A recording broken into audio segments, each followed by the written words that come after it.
नमस्कार बच्चों, और आज हम लोग कक्षा 7 का विज्ञान एवं प्रौद्योगिकी इसका अध्ययन करना प्रारंभ करेंगे। और यहाँ पर हम विज्ञान प्रौद्योगिकी के अंतर्गत अध्याय 2 का अध्ययन कर रहे थे और अध्याय 2 का नाम है जल। तो इसमें हम बहुत सारे बिंदुओं को पढ़ चुके थे और अध्याय 1 के प्रश्नोत्तर जिन बच्चों ने बना लिए हैं वो जल्दी से जल्दी हमारे व्हाट्सएप समूह में अपनी कॉपी का फ़ोटो भेजकर अपनी कॉपी को चेक कराने, ठीक है। और आज के वीडियो में प्रयास करेंगे कि जो हमारा अध्याय 2 है इसके सारे बिंदुओं को हम लोग यहाँ पर कंप्लीट कर लें। आसुत जल, इसके बारे में हम लोग पढ़ चुके थे और जो यहाँ पर हमने आसुत जल को एकत्रित करने का जो प्रयोग है इसको भी हम लोग कर चुके हैं। कुछ प्रश्नोत्तर थे उनके बारे में भी हम लोग पिछले वीडियो में चर्चा कर चुके हैं, ठीक है। और जल एक अनोखा विलायक, इस बिंदु पर भी हमारे द्वारा चर्चा की जा चुकी है। और आगे देखते हैं समुद्री जल का खारापन। तो ये जो है आज के वीडियो का पहला बिंदु है, ठीक है। समुद्री जल का खारापन किस कारण होता है? क्योंकि जब वर्षा का जल भूमि पर गिरता है, ऊपर देखिए आपको कोष्टक में वर्षा होने का चित्र दिख रहा होगा, वहाँ पर जब वर्षा का जल भूमि की ओर गिरता है तो वायुमंडल में प्रदूषण के रूप में विभिन्न गैसें घुली होती हैं। ये गैसें और धूल के कण वर्षा के जल के साथ भूमि तक पहुंचते हैं। और वर्षा का जल समुद्र तक कैसे पहुंचता है? बहुत सारी मृदा और चट्टानों से होकर बहता हुआ पहुंचता है। तो रास्ते में भी उसमें बहुत सारे खनिज लवण यानी साल्ट घुल जाते हैं और इनके घुल जाने के कारण वो जल क्रमशः कैसा होता जाता है? खारा होते जाता है। नदियों से बहकर यह जल समुद्र तक पहुँचता है। इस प्रकार समुद्र के जल में लवणों की मात्रा यानी साल्ट की मात्रा बढ़ जाती है तथा समुद्र का पानी कैसा हो जाता है? खारा हो जाता है। समुद्री जल के 1 लीटर में लगभग 35 ग्राम साल्ट उपस्थित होता है, जिसमें सबसे प्रमुख साल्ट कौन सा है? Sodium chloride. और सोडियम क्लोराइड का सूत्र क्या होता है? NaCl। ये किसका सूत्र है? सोडियम क्लोराइड का। इसकी मात्रा सबसे अधिक होती है। इसके अलावा और कुछ साल्ट भी वहाँ पर पाए जाते हैं, जैसे sodium bromide, magnesium chloride, potassium iodide. ये साल्ट भी समुद्र के जल में उपस्थित होते हैं। और यहाँ पर एक मुख्य तत्व होता है जो हमारे शरीर के लिए अत्यंत आवश्यक होता है, वो होता है आयोडीन। आयोडीन की अल्प मात्रा हमारे शरीर के लिए आवश्यक है। क्यों आवश्यक है? क्योंकि हम सभी जानते हैं, आप ऊपर दिए चित्र में देख सकते हैं कि हमारे गले में एक ग्रंथि होती है जिसको हम थायराइड ग्रंथि कहते हैं। और ये ग्रंथि से थायरॉक्सिन नाम का एक हार्मोन रिलीज होता है। इस हार्मोन के कारण व्यक्ति का शरीर वृद्धि करता है। अगर थायरॉक्सिन की मात्रा कम या थायरॉक्सिन की मात्रा अधिक हो जाती है तो व्यक्ति की जो विकास है उसमें बाधा पहुंचती है।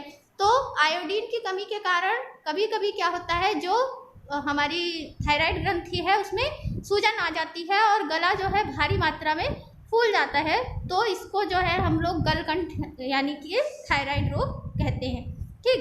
तो यहाँ पर देख सकते हैं आयोडीन की मात्रा की पूर्ति हमको समुद्री जल से नहीं हो पाती, जबकि समुद्री जल में भी अल्प मात्रा में आयोडीन उपस्थित होता है। तो यहाँ पर कौन सा आयोडीन उपस्थित होता है? Potassium iodide. कौन सा आयोडीन उपस्थित होता है? Potassium iodide.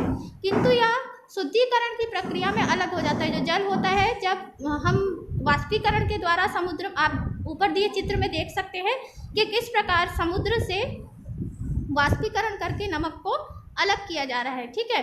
तो नमक को अलग करते समय जब उस नमक को तत्काल यूज़ के लिए आपको नहीं दिया जाता है, वहाँ क्या होता है? एक फिल्टराइजेशन यानी शुद्धिकरण की प्रक्रिया होती है। और इस प्रक्रिया के अंतर्गत पोटेशियम जो होता है, पोटेशियम आयोडाइड, यह अलग हो जाता है, यानी आयोडीन की मात्रा जो है नमक से अलग हो जाती है। अब यहाँ देखिए शुद्ध नमक में इसकी निर्धारित मात्रा पुनः मिलाकर, इसीलिए जब आप देखेंगे टाटा नमक, ऊपर देखिए नमक का पैकेट जो आपको दिख रहा है, वहाँ पर क्या लिखा है? आयोडीन युक्त नमक। तो क्या करते हैं जो कंपनी वाले होते हैं, वो अल्प मात्रा में आयोडीन को नमक के अंदर मिलाते हैं, क्योंकि आयोडीन क्या होता है? हमें घेंगा रोग से सुरक्षा प्रदान करता है, ठीक है। चलिए अब आगे देखते हैं। आगे है जल का असंगत व्यवहार। असंगत व्यवहार का अर्थ यह है कि जल जो है जब कोई समान द्रव पदार्थ होता है और उसको हम जमाते हैं यानी ठोस रूप में उसको परिवर्तित करते हैं संघनित करके, तो वह अपने द्रव से भारी हो जाता है। लेकिन जल यहाँ उल्टा कार्य करता है। जल को जब जमाते हैं यानी बर्फ की अवस्था में वो आता है तो वो अपने द्रव रूप से और हल्का हो जाता है। इसी कारण जब गर्मी में आप शरबत को पीते हैं तो देखेंगे कि बर्फ के टुकड़े जल के यानी शरबत के ऊपर तैरते रहते हैं। इसका कारण है बर्फ का घनत्व जल के घनत्व से कम होता है। तो यहाँ पर देखिए घनत्व को हम कैसे नाप सकते हैं, घनत्व बराबर द्रव्यमान बटे आयतन। घनत्व बराबर क्या होगा, द्रव्यमान बटे आयतन। द्रव्यमान यानी कि किसी पदार्थ में उपस्थित कणों की संख्या, और आयतन वह क्षेत्र जहाँ पर वह कण उपस्थित है। तो मान लो किसी इकाई आयतन में 100 कण उपस्थित हैं, तो उसका घनत्व क्या होगा, प्रति इकाई आयतन 100 कण। ठीक, तो ये उसका घनत्व हो गया।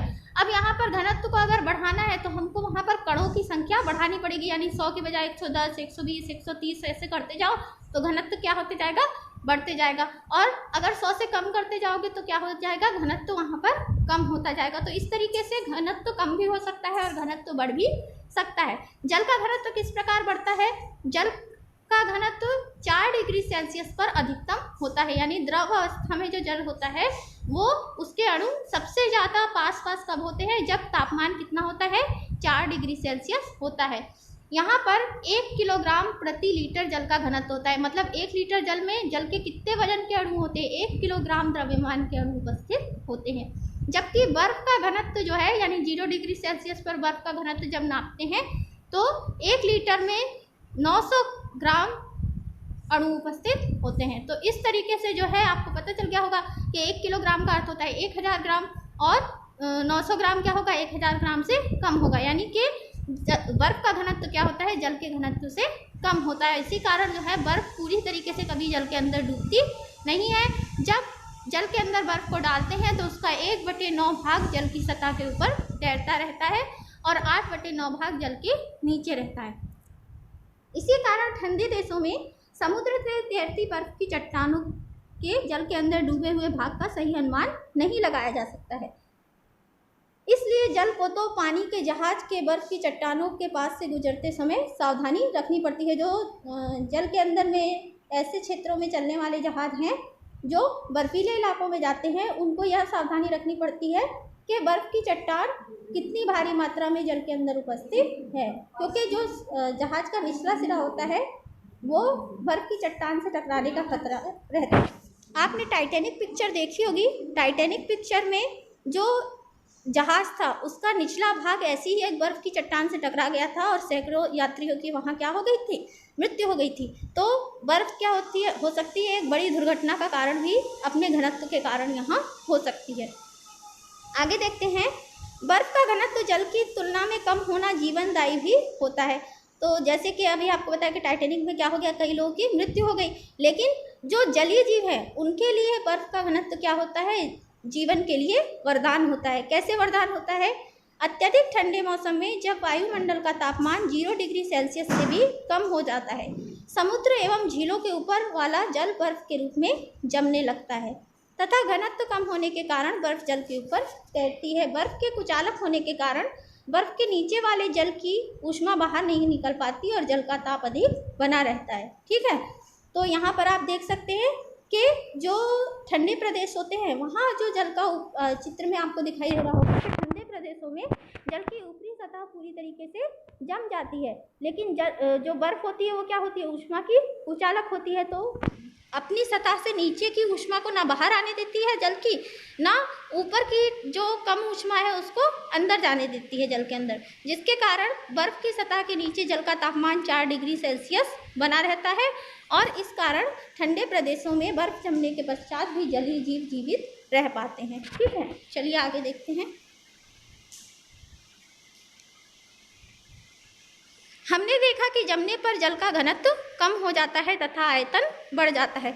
जब जल जमता है तो उसके घनत्व में क्या आ जाती है, कमी आ जाती है और आयतन में क्या हो जाती है, वृद्धि हो जाती है। तो आप पानी से भरी हुई बोतल को अगर फ्रिज में रखते हैं तो आयतन बढ़ जाने के कारण बर्फ़ क्या होती है, अगर आप 1 लीटर पानी से भरी हुई बोतल को पूरी तरीके से पानी से पैक करके और फ्रिज के अंदर रखेंगे तो जमने के पश्चात जो है बर्फ़ क्या होगी, अपने आयतन में वृद्धि करेगी, जिसके कारण बोतल के टूट जाने का खतरा रहता है। अगला बिंदु है हमारा कठोर एवं मृदु जल। यहाँ देखिए, कठोर एवं मृदु जल, इसके बारे में हम लोग एक बार पहले भी चर्चा कर चुके हैं। थोड़ा सा देख लेते हैं कि कठोर जल क्या होता है, जो साबुन के साथ में झाग देता है और जिसके अंदर कैल्शियम और मैग्नीशियम के साल्ट घुले रहते हैं। कठोर जल किसे कहते हैं, जो साबुन के साथ झाग नहीं देता है और जिसके अंदर कैल्शियम और मैग्नीशियम के साल्ट घुले रहते हैं, ऐसे जल को हम कठोर जल कहते हैं। और ऐसा जल जिसमें मैग्नीशियम और कैल्शियम के साल्ट घुले हुए नहीं होते, उसको हम मृदु जल कहते हैं।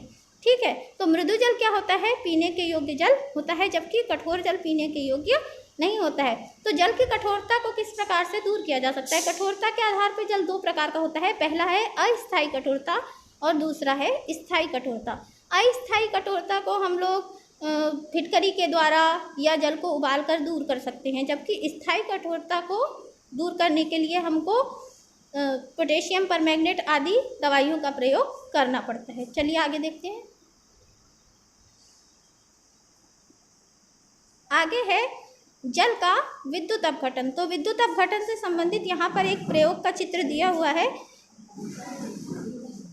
यहाँ देखिए, एक बीकर को लेकर उसको हम स्टैंड पर लगा देते हैं, नीचे एक लकड़ी का ढक्कन लेके उसमें 2 इलेक्ट्रोड लगाते हैं कार्बन के, है ना, और इनको दोनों को तार के माध्यम से बैटरी से जोड़ देते हैं और यहाँ पर जल के अंदर में थोड़ी सी मात्रा अम्ल की मिलाते हैं। जब यहाँ पर विद्युत प्रवाहित करते हैं तो यहाँ बीकर में दोनों इलेक्ट्रोडों पे लगी हुई परख नलियों में 2 गैसें एकत्र होती हैं। एक है हाइड्रोजन गैस, दूसरी है ऑक्सीजन गैस। ठीक है, क्योंकि जल का सूत्र होता है H2O। जल का सूत्र क्या होता है? H2O। और जब जल का विद्युत अपघटन कराया जाता है तो वो हाइड्रोजन धन आयन और ऑक्सीजन ऋण आयन में टूट जाता है। किसमें टूट जाता है? हाइड्रोजन धन आयन में टूटता है और ऑक्सीजन ऋण आयन में टूटता है।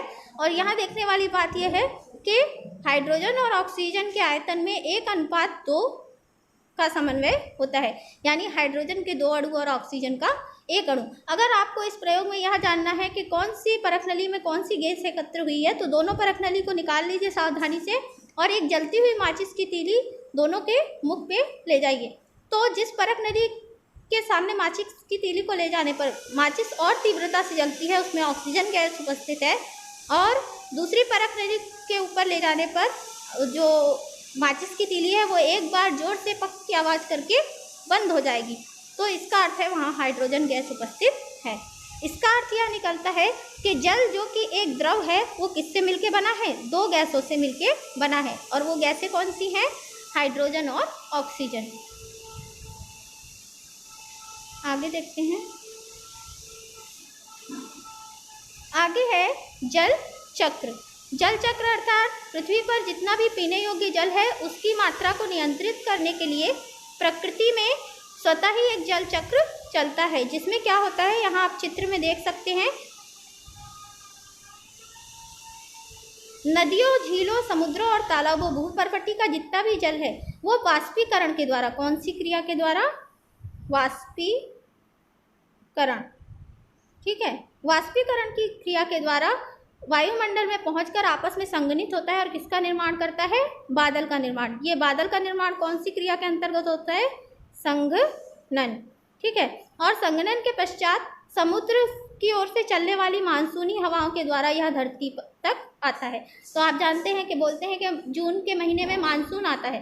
तो मानसून आने का अर्थ ही यह है कि जो समुद्र की हवाएं हैं वो अपने साथ में संघनित हुए बादलों को लेकर आती हैं, और फिर यह बादल वर्षा के माध्यम से पुनः हमको मृदु जल प्रदान करते हैं। तो इस तरीके से 3 स्टेप में, पहला वाष्पीकरण, दूसरा संघनन और तीसरा है वर्षा। इन 3 स्टेप में हमको यहाँ पर जल चक्र प्राप्त होता है, जिससे पृथ्वी पर पीने योग्य जल की मात्रा नियंत्रित रहती है। आगे देखते हैं जल का प्रदूषण। तो जल जो प्रदूषित होता है उसके बहुत सारे कारण हैं, और सबसे प्रमुख कारण क्या है? मनुष्य के क्रियाकलाप। मनुष्य के क्रियाकलाप में जैसे हम लोग क्या करते हैं? नदी तालाबों में कचरा फेंक देते हैं, है ना, कपड़े धोते हैं, जानवरों को नहलाते हैं, गाड़ियों को साफ करते हैं, और पूजन सामग्री आदि का विसर्जन भी कहाँ करते हैं? नदी तालाबों में करते हैं, जिसके कारण जो है जल में अनेक प्रकार के रोगों के जीवाणु वृद्धि करते हैं और जल पीने योग्य नहीं रहता है। दूसरा बिंदु है खेती के द्वारा भी जल में प्रदूषण होता है। जल में प्रदूषण खेती के द्वारा कैसे होगा? क्योंकि उपज को बढ़ाने के लिए कीटनाशी और खरपतवार नाशियों का प्रयोग किया जाता है, जो वर्षा के जल के साथ में घुल के नदी तालाबों में पहुंचते हैं और जल कैसा होता है, विषाक्त हो जाता है। अगला बिंदु है उद्योगों के द्वारा। तो उद्योगों में जो अपशिष्ट पदार्थों का प्रयोग होता है, ठीक है, उद्योगों में क्या करते हैं, अपशिष्ट पदार्थ जो बचते हैं उद्योगों में कार्य होने के पश्चात, उनको वो लोग क्या करते हैं, बिना उसको फिल्टर किए जल को सीधे नदी तालाबों और समुद्रों में पहुंचा देते हैं, जिसके कारण हानिकारक जल मिलने के कारण नदी तालाबों का जल प्रदूषित हो जाता है और उसमें लेड, मरकरी, क्रोमियम, कैडमियम आदि घातक तत्वों की मात्रा बढ़ जाती है। इनके कारण घातक रोग उत्पन्न हो सकते हैं। ठीक है, तो जल के प्रदूषण की रोकथाम कैसे की जा सकती है? जल के प्रदूषण की रोकथाम करने के लिए शासन के द्वारा भी बहुत सारे पर्यावरण प्रदूषण संबंधित नियम बनाए गए हैं, लेकिन हमको स्वयं की जागरूकता से क्या करना चाहिए, जल के अंदर किसी भी प्रकार की हानिकारक अपशिष्टों को नहीं डालना चाहिए, वहाँ पशुओं को नहीं नहलाना चाहिए, कपड़ा बर्तन आदि नहीं मांजना चाहिए उसमें, और जो मूर्तियों का विसर्जन है वो मिट्टी की मूर्तियाँ बनाकर घर पे ही करने का प्रयास करना चाहिए। इससे क्या होता है, जल प्रदूषण कम होता है। और शासन के द्वारा जो पर्यावरण प्रदूषण के नियम है उनका पालन उद्योग धंधों आदि को कठोरता से करना चाहिए, जैसे कि उनको जल को फिल्टर करने के जो संयंत्र है उनका समय समय पर प्रयोग करते रहना चाहिए। अगला है प्राकृतिक फिल्टर। ठीक है, प्राकृतिक फिल्टर यानी यहाँ पर आप देख सकते हैं एक बीकर का आपको चित्र दिख रहा होगा। इस बीकर में क्या है, महीन बजरी और बालू भरा हुआ है और ऊपर से क्या कर रहे हैं, इसमें गंदा जल को डाल रहे हैं जो कि बीकर के अंदर साफ जल के रूप में आकर एकत्रित हो रहा है।